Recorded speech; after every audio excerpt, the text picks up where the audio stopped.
இறங்கியிருக்கேன். ஆனால் கேப்டனோட தைரியம் எனக்குள்ளேயும் இருக்கு. அது எங்கள் அர்த்தத்தில் எங்கள் அப்பா எனக்கு கொடுத்தது. ஆனால் அந்த வெறும் தைரியத்தை வைத்து இந்த தேர்தல் நான் சந்திக்க முடியாது.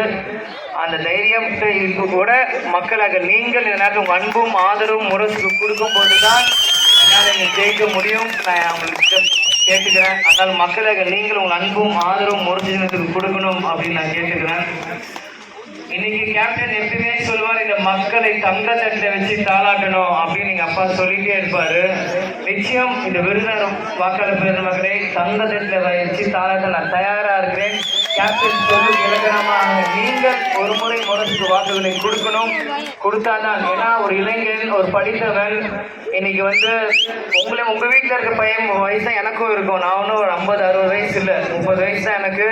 இன்னைக்கு நான் இங்கே இருக்கும்போது எனக்கும் பல ஆசைகள் இருக்கு, எல்லாமே எனக்கும் இருக்கு. ஆனால் எல்லாத்தையுமே ஒரு ஓரமாக தள்ளி வச்சுட்டு எங்கள் அப்பாவோட கனவை நிறைவேற்ற இன்னைக்கு இந்த கூட்டணி ஜெயிக்கணும். அதுக்காக இந்த மக்கள் முன்னாடி இங்கே நிற்கிறேன்னா அது மக்களாக நீங்கள் உங்கள் ஆதரவு நீங்கள் கொடுக்கணும். அதே மாதிரி இளைஞர்கள் எத்தனையோ பேர் இன்னைக்கு வாய்ப்பை தேடி சுற்றிட்டு இருப்பாங்க. அம்மா எனக்கு அங்கே போயிட்டு வாய்ப்பு கிடைக்கல, நான் ஏங்கிட்டு இருக்கேன் எல்லாமே கேட்டுட்டு இருப்பாங்க. அந்த மாதிரி என் தந்தை தாய் ஸ்தானத்தில் இந்த மக்களை வச்சு நானும் ஒரு இளைஞனா உங்கள் முன்னாடி கேட்குறேன், இந்த ஒரு வாய்ப்பை எனக்கு நீங்கள் கொடுங்க. நிச்சயம் நான் நிரூபித்து காமிக்கிறேன் என்னன்ட்டு. ஏன்னா வாய்ப்பு கொடுத்தாதான் உங்களுக்கு தெரியும் என்ன நாங்கள் பண்ணுவோம். ஏன்னா 2 முறை நீங்கள் காங்கிரஸ் வேட்பாளர் வாக்குகளை கொடுத்தீங்க. 10 வருஷம் அண்ணனை எம்பியா உட்கார வச்சு நீங்க அழகு பார்த்தீங்க. ஆனா பல்வேறுக்கு அண்ணனோட முகம் கூட இங்க தெரியாது, அவர் யார் பேரு கூட நான் யாருக்குமே தெரியாது.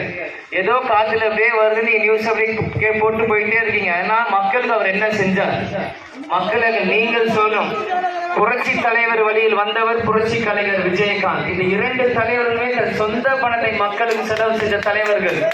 அவங்க வழியில் வந்தவங்க இன்னைக்கு அஇஅதிமுக தேமுதிக கட்சியை சார்ந்த தொண்டர்களும் நிர்வாகிகளும் நாங்களும். இன்னைக்கு கேப்டன் மகன் நானாக டைரக்டா வேட்பாளராக இருக்கும்போது கண்டிப்பா ஒன்று சொல்லுவாங்க, புலி 8 அடி பாஞ்சா குட்டி 16 அடி பாயம்பாங்க. நான் ஆணவத்துல பேசுறேன். நிச்சயமா எங்க அப்பாவோட ஆசை நிறைவேற்றுறதுக்கு நான் 16 32 அடி கூட பாயறதுக்கு தயாரா நான் இருக்கிறேன்.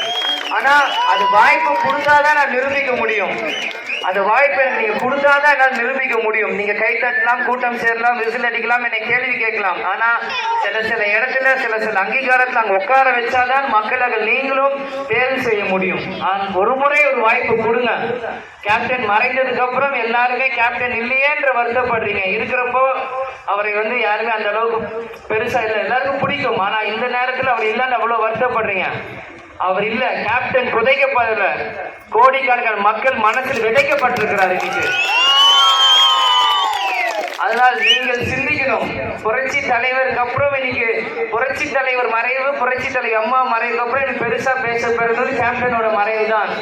அதனால அப்படிப்பட்ட ஒரு லட்சிய கூட்டணி, இந்த கூட்டணி மக்களோட கூட்டணி. நீங்கள் சிந்திக்கணும். இந்த தேர்தலில் ஃபர்ஸ்ட் டைம் ஓட்டர்ஸ், யங்ஸ்டர்ஸும் நான் சொல்லிக்கிறேன், இளைஞர்களுக்குமே யூடியூப் ரீல்ஸ் அதிகம் பார்த்து உணர்ச்சி வசப்பட்டு தயவு செஞ்சு ஏதோ ஒரு கட்சிக்கு போட்டுறாதீங்க. 18 வயசுல ஈஸியா பிகர் பண்ணிட்டு போயிட்டே இருப்பாங்க.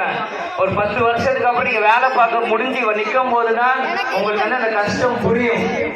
அதுக்கு பிரதரா உங்களுக்கு அட்வைஸ் பண்றேன். இன்னைக்கு எல்லார் கையிலுமே போன் இருக்கு, எல்லாருமே எல்லாமே நீங்க பாக்குறீங்க, எக்ஸ்போஷர் நிறைய இருக்கு. சிந்திச்சு செயல்படுங்க. இன்னைக்கு 18 வயசுல இருக்க ஒரு இளைஞனுமே இந்த நாட்டை தலையெழுத்து மாட்டிக்கிற ஒரு சக்தி இருக்கிற இளைஞர் நீங்களும் சிந்திக்கணும் இந்த நேரத்தில். அதனால அவங்க சொல்றாங்க, இவங்க சொல்ல யாரும் சொல்ல, உங்களுக்கு பெருசா நீங்க சாப்பிடுறீங்க, உங்களுக்கு யாரும் ஒரு மாற்றம் கொடுப்பாங்க, ஒரு சேஞ்ச் இருக்குன்னு நீங்க நினைங்க. அந்த மாதிரி இன்னைக்கு நான் ஒரு பிரதரா நிக்கிறேன். உரிமையோடு இந்த மக்களை கேட்பேன். நீங்க முரசுக்கு கொடுங்க, ஒரு வாய்ப்பை கொடுங்க, நான் நிரூபிச்சு காமிக்கிறேன். அதனால இதே தொகுதியில தங்கி இங்கே உங்களுக்கு சேவை செய்ய நான் தயாரா இருக்கிறேன். உங்க எல்லாருக்குமே தெரியும், மதுரையில் வீடு இருக்கு, ஆறுக்குப்பட்ட இடம் இருக்கு, இங்கே தங்கி நான் செய்ய தயாரா இருக்கேன். எங்க அம்மாட்ட நான் சொல்லிட்டு தான் வந்தேன், சென்றுவா வென்றுவா. நாங்க எந்த தலையும் எனக்கு போடல.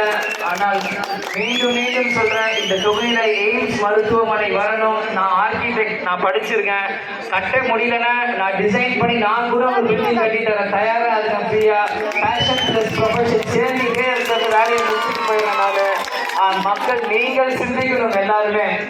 அதனால சீக்கிரமாக அனைத்து அடிப்படை வசதியிலிருந்து உங்கள் பிரச்சனை என் பிரச்சனை போல் உங்கள் குரல் என் குரலாக கண்டிப்பாக பாராளுமன்றத்தை ஒலிக்கும் நேரத்தில் நான் சொல்லிக்கிறேன்.